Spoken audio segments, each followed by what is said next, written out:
කවදා හරි ඔයාලා දැකලා තියෙනවද කාර්මික පාලක පැනලයක්? ඇරලා බැලුවම ඇතුලේ තියෙන වයර් ගොඩ මේක එක උපකරණ දැක්කම මේක මොකක්ද මේ කියලා හිතනව නේද?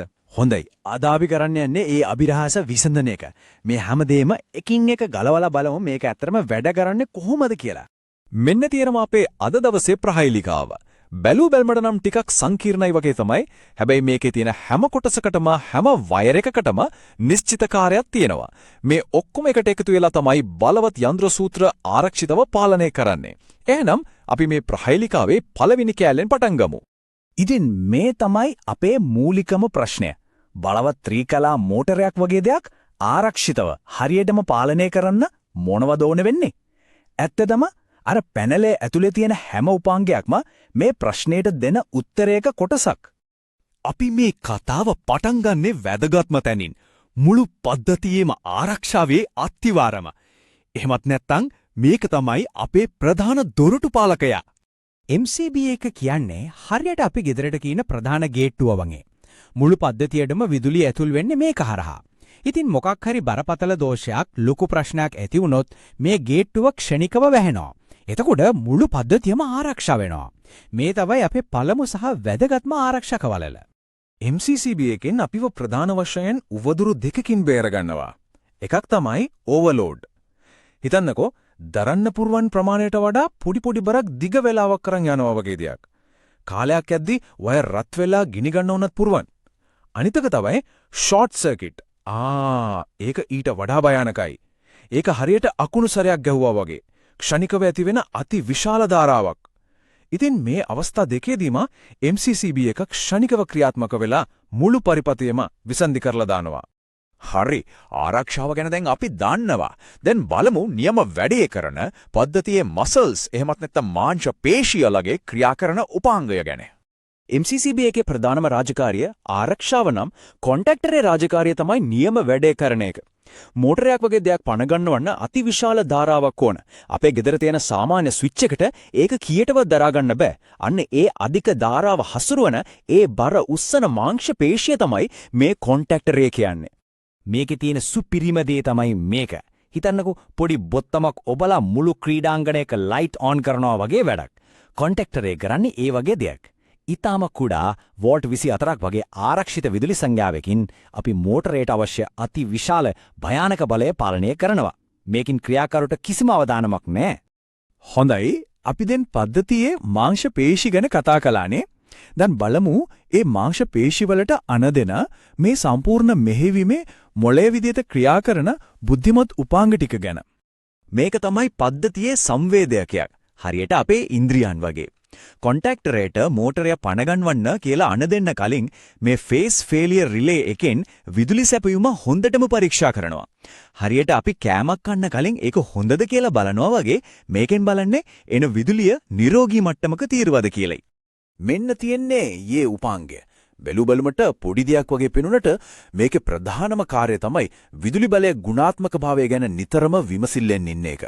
ඒ කියන්නේ විදුලිය හරියට එනවද, වෝල්ටීයතාවය වැඩිද අඩුද, ෆේස් තුනම තියෙනවද කියන එක මේක නිරන්තරයෙන්ම මනිනවා. මේ රිලේ එකට මෝටරේ බොඩිගාඩ් කිව්වත් වැරද්දක් නැහැ. හිතන්න එන ෆේස් තුනෙන් එකක් නැති වුණොත් එහෙම නැත්නම් වෝල්ටීයතාවය හදිස්සියෙම වැඩි වුණොත් හරි අඩු වුණොත් හරි මෝටරේ පිච්චිලා යන්න තියෙන ඉඩකඩ බොහොම වෙලී. මේ රිලේ එක ඒ වගේ තත්වයක් අඳුනගත්ත ගමන් මෝටරේට යන බලය නවත්තලා දහස් ගානක සමහර විට ලක්ෂ ගානක අලාභයක් වළක්වනවා. දැන් අපි බලමු තවත් රිලේ වර්ගයක් ගැන. මේකේ මූලිකම අරමුණ තමයි පරිපථ දෙකක් එකිනෙකින් වෙන් කරලා තියෙන එක. සරලවම කිව්වොත් අඩු වෝල්ටීයතාවයෙන් වැඩ කරන බුද්ධිමත් පාලන පරිපථය අධිබල පරිපථයෙන් සම්පූර්ණයෙන්ම වෙන් කරනවා. හරියට භාෂා දෙකක් කතා කරන දෙන්නෙක් අතරේ ඉන්න පරිවර්තකයෙක් වගේ.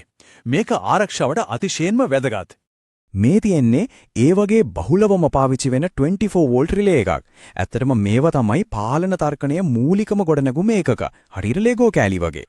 අපිට පුළුවන් මේවා එකිනෙකට සම්බන්ධ කරලා විවිධාකාරයේ සංකීර්ණ පාලන පද්ධති නිර්මාණය කරන්න. මේ රිලේ වර්ග දෙකේ වෙනස මේ පින්තූරෙන් හරිම පැහැදිලි. බලන්න, එකක් සරල on off කිරීමේ තර්කණය සඳහා යොදා ගන්න ගොඩනැගුම් ඒකකයක් වගේ. අනිත් එක, ඒ කියන්නේ ෆේස් ෆේලියර් රිලේ එක විදුලි බලයේ ගුණාත්මක භාවය නිරීක්ෂණය කරන බුද්ධිමත් ආරක්ෂකයෙක් විදිහට ක්‍රියා කරනවා. හොඳයි අපි දැන් කතා කරන්න යන්නේ අපේ පද්ධතියේ අවසාන බුද්ධිමත් උපාංගය ගැන. මේකෙන් අපේ පාලන තර්කණයට අලුත්ම මානයක් එකතු වෙනවා. ඒ තමයි කාලය. මේකෙන් අපිට කවදාද සහ කොච්චර වෙලාවක්ද කියන ප්‍රශ්න වලට උත්තර දෙන්න පුළුවන් වෙනවා.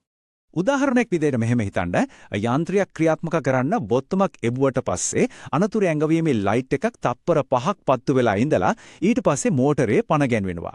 අන්න ඒ වගේ ස්වයංක්‍රීය අනුපිළිවෙරවල් නිර්මාණය කරන්නේ මේ ටයිමර් එකෙන්.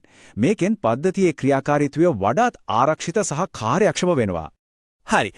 අපි දැන් ප්‍රහේලිකාවේ තනි කෑලි ගැන හොඳටම දන්නවා. දැන් බලමු මේ සියල්ල එකට එකතු වුණාම සම්පූර්ණ පද්ධතියක් විදිහට ක්‍රියා කරන්නේ කොහොමද කියලා.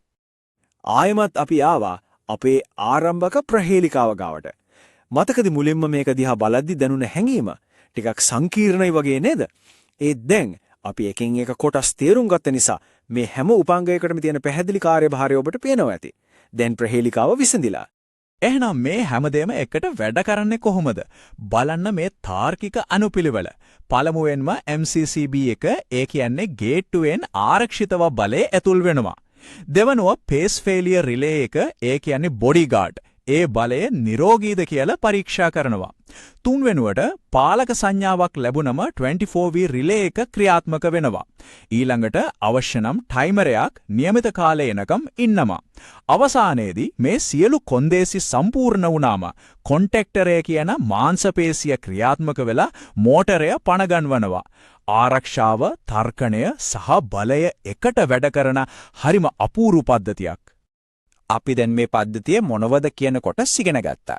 ඒත් ඇත්තටම සිත් ගන්නා සුළු දේ තමයි ඇයි කියන එක. මේ අපි ඉගෙන ගත්ත මූලික ගොඩනැගුම් කොටස් පාවිච්චි කරලා සරල වතුර පොම්පයකින් ඉඳලා සංකීර්ණ කර්මාන්ත ශාලා රොබෝවෙක් දක්වා ඕනෑම දෙයක් පාලනය කරන්න පුළුවන්. ඉතින් ඊළඟට නිර්මාණය වෙන්නේ මොන වගේ පද්ධතියක්ද? ඒක